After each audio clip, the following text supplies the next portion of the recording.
Hi, welcome to a new series on the Humanimal Channel, and this series is called Just Saying. So, welcome to episode 1 of Just Saying. So, child molestation and child pornography and child abuse.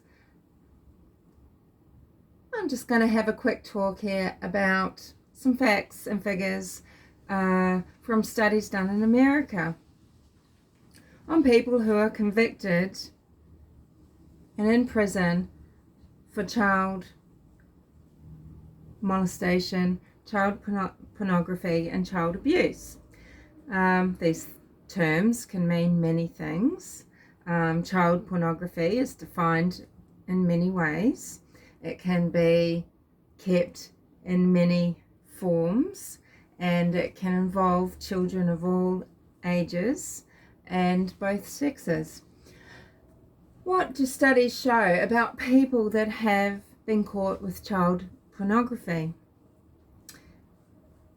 It's sometimes thought that, well, at least if, it's just images, they don't necessarily have to belong to a pedophile, or it doesn't mean that someone has actually committed an act of child molestation. Let's forget for a minute that the filmmaker or the photographer who has produced this child pornography, let's forget for a minute the damage that they've done to this child already. That child's already been abused and it's ongoing. Their images out there, they've been violated and betrayed, okay?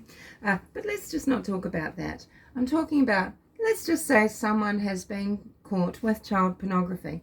What can we know about this? Well, there's one study that found up to 85% of people that had child pornography had in the past committed child molestation acts.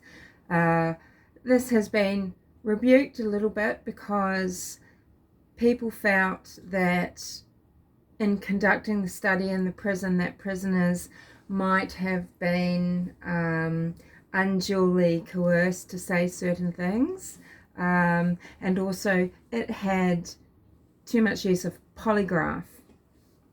But there is a study that has, done the whole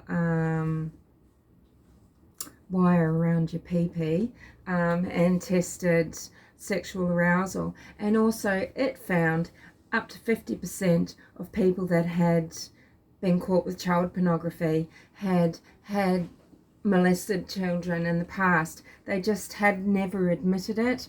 They hadn't necessarily been caught for it.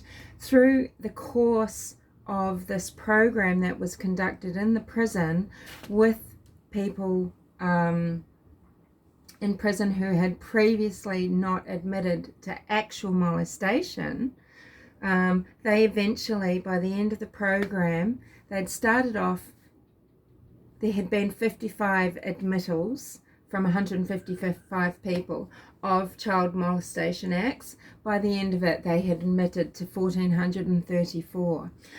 Most of the time, they're just not caught. Now, Dr. Kurt Honda, will often talk about, facts and figures on child molestation and child abuse, and in one of his podcasts about Larry Nassar, who was the medico and person who was working with the USA gym team, and he abused thousands of people probably. What Kurt Honda brings up is the fact that most molesters commit thousands of actions of abuse to hundreds of people. They are usually not caught, or by the time they've caught, they have committed for decades. And child pornography possession, yes, it might mean, well, at least this is an outlet,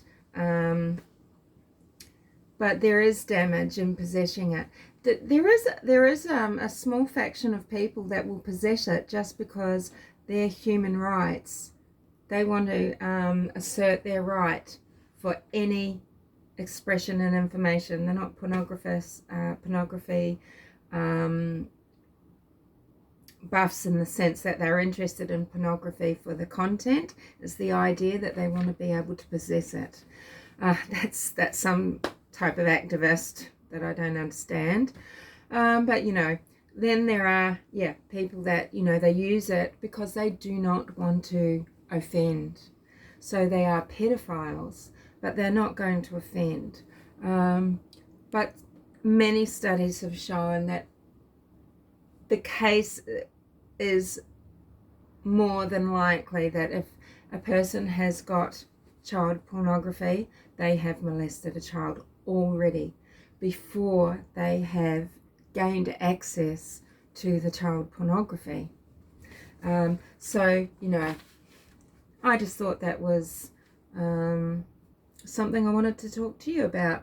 I just think it's something to be aware of, you know, and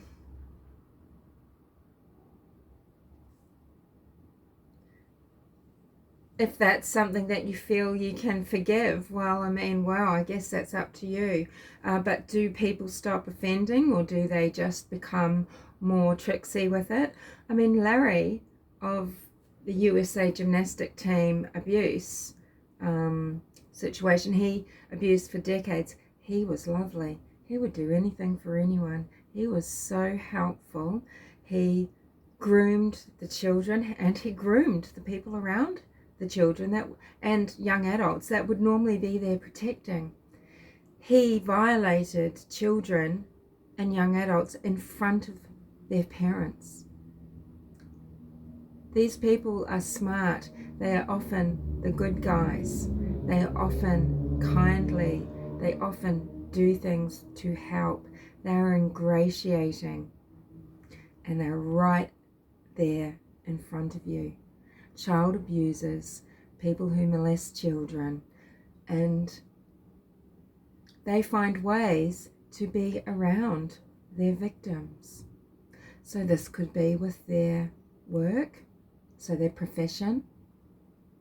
This could be in so many roles, often a voluntary role. And no one, the people that loved Larry would never have guessed. You just don't know. And you may say, I would know. I would know if someone was a child molester, an abuser. No, you wouldn't. And it could be your very own child.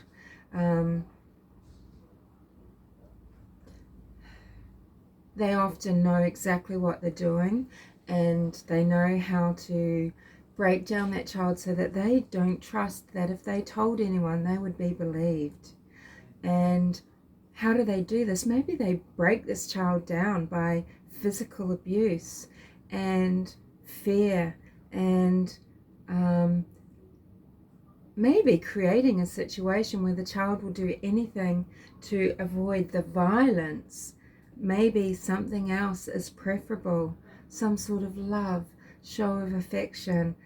At least it's not being beaten. You know, we don't know, but just bear in mind, someone who has been caught with child pornography has often already committed acts of molestation against children. Just saying.